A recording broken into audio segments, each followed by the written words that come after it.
नमस्कार सभी को। स्वागत है आप सभी का हमारे YouTube चैनल पे। क्लास 12 पॉलिटिकल साइंस, नया सिलेबस और एक नया चैप्टर। इस चैप्टर का नाम है इंडियाज़ फॉरेन पॉलिसी। आपकी किताब में नाम दिया हुआ है इंडियाज़ एक्सटर्नल रिलेशंस, बट 2020 में पॉलिटिकल साइंस के चैप्टर्स का नाम और सिलेबस काफ़ी चेंज हुआ है। तो जो नया नाम है वो है इंडियाज़ फॉरेन पॉलिसी। इस चैप्टर में आपको पढ़ना क्या है, पहली बात तो ये जान लो।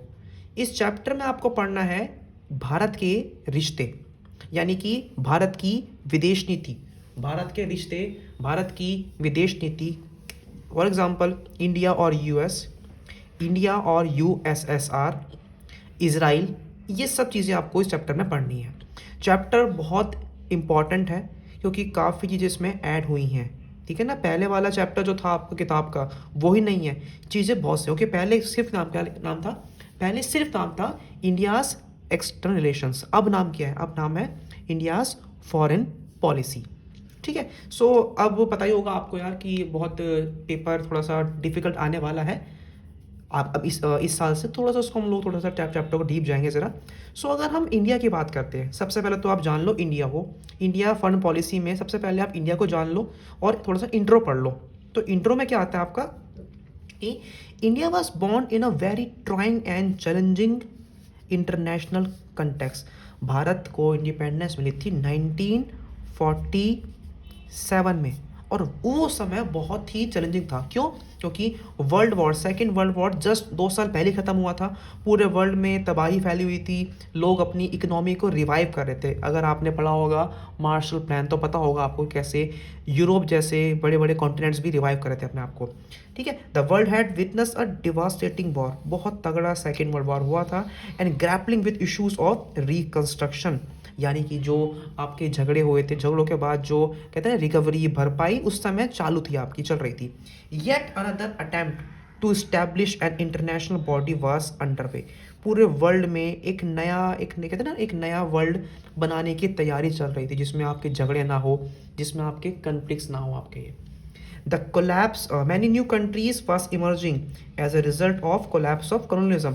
भाई अंग्रेज, ब्रिटिशर्स, फ्रेंच, डच, पुर्तगालियों का जो राज था, जो रूल था, वो ख़त्म हो रहा था। और उसके ख़त्म होने के कारण बहुत सी नई कंट्रीज़ का जन्म भी हो रहा था। इंडिया को भी अंग्रेज़ों के द्वारा जो है वो आज़ाद कर दिया गया था 1947 में।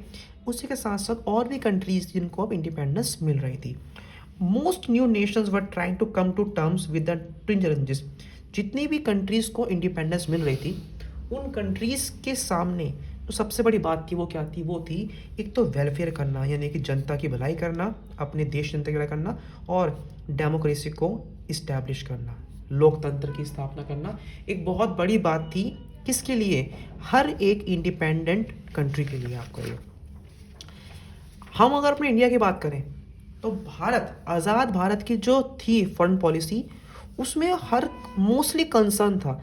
भारत की फॉरेन पॉलिसी में सबसे बड़ा कंसर्न था कि किस तरीके से पीस को इस्टेब्लिश किया जाए, किस तरीके से हारमोनी को इस्टेब्लिश किया जाए, किस तरीके से जो नेबर कंट्रीज़ हैं उनके साथ में रिलेशंस को और स्ट्रॉन्ग किया जाए। So free India's foreign policy reflected all the concerns in the period immediately after independence. Independence के तुरंत बाद ही भारत को काफ़ी चिंता हो गई थी अपने रिलेशंस को स्ट्रॉन्ग करने के लिए, क्योंकि आप जानते हैं कि इंडिपेंडेंस के तुरंत बाद ही पाकिस्तान से झगड़ा भी हो गया था इंडिया का आपका।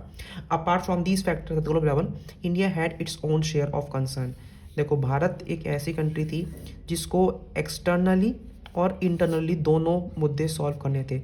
565 प्रिंसली स्टेट्स का इंटीग्रेशन भी एक बहुत बड़ा टास्क था, प्लस जो बाकी कंट्रीज़ थी उनको साथ में जोड़ना भी एक बहुत बड़ा टास्क था। ठीक है ना, जैसे इस समय की हमारी फॉरेन पॉलिसी है, वैसे ही उस समय की फॉरेन पॉलिसी थोड़ी डिफरेंट थी आपकी ये। The British government left behind the legacy of many international disputes. अंग्रेज़ जो चले गए थे, लेकिन अंग्रेज़ जाने के बाद भी भारत में काफ़ी इंटरनेशनल डिस्प्यूट जो हैं वो आपके पेंडिंग थे। जैसे कि आपको पता होगा इंडिया और चाइना का बाउंड्री डिस्प्यूट, पार्टीशन, बंटवारे ने भी काफ़ी दिक्कतें, समस्याएं उत्पन्न की थी भारत के लिए। एग्रीकल्चर सेक्टर मोस्टली पाकिस्तान में चला गया था आपका। And the task of poverty alleviation was already waiting for fulfilment. Bharat से गरीबी हटाओ का तो अभियान अभी तक चल रहा है, अभी तक ये पूरा जो आपका वो नहीं हो पाया हुआ आपका। So India decided to conduct its foreign relation with an aim to respect. Bharat ने ये फैसला किया था कि भारत जो अपने रिलेशन बनाएगा उसका मेन एम क्या होगा, एक तो हर कंट्री की इंडिपेंडेंस की सॉवरेनिटी की रिस्पेक्ट करना, ठीक है ना, to respect sovereignty of all other nations and to achieve security through the maintenance of peace, ठीक है ना, शांति की स्थापना करना पूरे वर्ल्ड में भारत का एक बहुत बड़ा मुद्दा था उस समय। This aim finds an echo in the DPSP of state policy. ये जो थे ना, ये जो आपके हमारे गोल थे, जो हमारे एम थे, भारत के डीपीएसपी के अंदर आपको ये साफ साफ जो है वो नजर आएंगे। भारत के डीपीएसपी पार्ट नंबर, पता है ना आपको, part number 4 talks about, Indian constitution का part number 4 talks about DPSP. अब इसी के बच्चों साथ साथ आपका नेक्स्ट पॉइंट आपके यहाँ पे आता है, both domestic and international environment influence the foreign policy of a nation. एक देश के बारे में अगर आपको जानना है तो उस देश के इंटरनल और एक्सटर्नल रिलेशन देख लो, आप पता लग जाएगा आपको कि वो कंट्री कैसी है, उसके रिलेशन कैसे हैं, ठीक है ना। भारत ने भी दोनों पे जोर किया था, भारत के international as well as internal दोनों चीज़ों को भारत जो है मेंटेन करते हुए आपका चल रहा था। In the period immediately after the second world war, many developing countries choose to support the foreign policy preference of the powerful countries who were giving them aid or credits, ठीक है ना। यहाँ पे क्या था, यहाँ पे ये था कि बहुत सी डेवलपिंग जो कंट्रीज थी, नेशंस थे, उन लोगों ने पावरफुल कंट्रीज को चूज़ किया, उनसे दोस्ती बनाई। लेकिन भारत का पता होगा आपको, भारत ने ना ज्वाइन किया था यूएस, ना ज्वाइन किया था भारत ने यूएसएसआर। इंडिया ने खुद की एक अपनी अलग ही बनाई थी, इसका नाम क्या था, इसका नाम था आपका नैम, नॉन अलाइन मूवमेंट, ये पढ़ा है आप लोगों ने।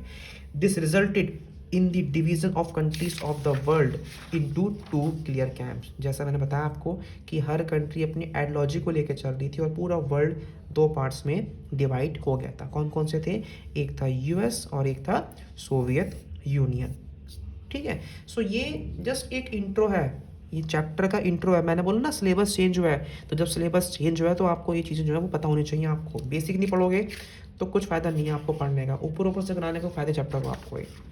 नेक्स्ट, ये बॉक्स है आपके बुक में, बॉक्स इंपॉर्टेंट है आपका ये, ठीक है। और बॉक्स में है क्या, बॉक्स में है कि आर्टिकल 51 भारतीय कॉन्स्टिट्यूशन का आर्टिकल 51 कुछ डायरेक्टिव प्रिंसिपल आता है, ठीक है ना, on promotion of international peace and security. तो वो आपको पॉइंट्स पढ़ने हैं। तो आर्टिकल 51 के अंदर जो मेन पॉइंट्स है वो कौन से आते हैं, पहला आपका आता है the state shall endeavour to promote international peace and security. Bharat जो है, इंडिया जो है, वो इंटरनेशनल पीस और सिक्योरिटी को प्रमोट करेगा। Next, maintain just and honourable relation between nations. देशों के बीच, भारत जो कंट्रीज हैं, जो नेबर्स हैं हमारे, उनके साथ रिश्ते हमारे काफ़ी बढ़िया रहने वाले हैं, ऐसा बोला जाता है हमारे इसमें। Foster respect for international law and treaty obligations in the dealings of organise people with one another, ठीक है। जितने भी अंतर्राष्ट्रीय कानून हैं, जो लॉज हैं, उन सब की हम लोग रिस्पेक्ट करेंगे, ये क्या जाता है। और लास्ट में आता है encourage settlement of international disputes by arbitration, यानी कि जितने भी झगड़े हो रहे हैं उनमें कॉम्प्रोमाइज़ करके हम लोग जो है ना चीज़ों को हम लोग अब कम करेंगे, यानी कि झगड़े हम लोग कम करने वाले हैं। तो हमारी कॉन्स्टिट्यूशन का ये एक पार्ट है, ठीक है ना, डीपीएसपी का। और बच्चों ये क्वेश्चन आपके एग्जाम में 4 मार्क्स में आ भी सकता है, ये आप ध्यान रखना है चीज़ को आप लोग। आज के हमारी इस वीडियो का बिल्कुल लास्ट टॉपिक है ये, ठीक है। ज़्यादा बड़ी वीडियो हम करेंगे क्योंकि चैप्टर थोड़ा बड़ा है और इसको आपको तरीके से पढ़ना है। तो आज की वीडियो का हमारा टॉपिक में कहते हैं the policy of non alignment, यानी कि इंडियन फॉरेन पॉलिसी का इंडिया सबसे बड़ा जो कंपोनेंट था वो क्या था आपका, नॉन अलाइनमेंट, नैम, ठीक है ना।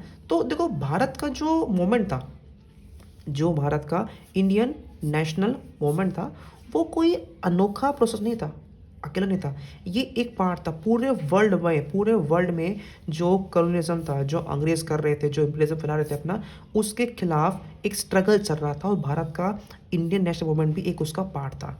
भारत के मूवमेंट ने influence the liberation movement of many Asian and African countries. Bharat को देखा देख बहुत सी कंट्रीज ने अपने स्ट्रगल स्टार्ट किए, बहुत सी कंट्रीज ने इंडिपेंडेंस पाई थी आपकी। The creation of Indian national army by Netaji Subhash Chandra Bose during the Second World War was the clearest manifestation of the linkages established between India and overseas Indians during the freedom struggle, जो रिश्ता था भारत का, भारतीयों का बाहर की country के साथ में, वो बताया गया था नेताजी की आईने द्वारा, क्योंकि इसकी जो स्थापना हुई थी ये भारत की स्ट्रगल में, भारत की इंडिपेंडेंस में एक बहुत बड़ा रोल प्ले करती है। ठीक है। सो अगर बेटा देखा जाए तो जो नया सिलेबस आया है, जो नई किताबें छपेंगी आपकी, या जो नया कंटेंट है, उसके अकॉर्डिंगली ये पार्ट 1 है। ये पार्ट 1 आपका इस चैप्टर का इंट्रो है। क्या है ये आपका इंट्रो? इंट्रो मीन्स इंट्रोडक्शन है आपका। ये आपको पता होना चाहिए कि एक्चुअल में हमें पढ़ना क्या है, हमारे भारत में क्या क्या हुआ था आपका। ये यहाँ से भी क्वेश्चन बनना तय है 2 नंबर में या 4 नंबर में। इतना कीजिए, मिलते हैं आपसे बहुत जल्द हमारी नेक्स्ट वीडियो में, और हम लोग स्टार्ट करते हैं हमारा कंसेप्ट इस चैप्टर के आगे, इंडिया और चाइना, इंडियन पाकिस्तान, वो सब बातें हम लोग पढ़ेंगे चैप्टर में आगे चल के।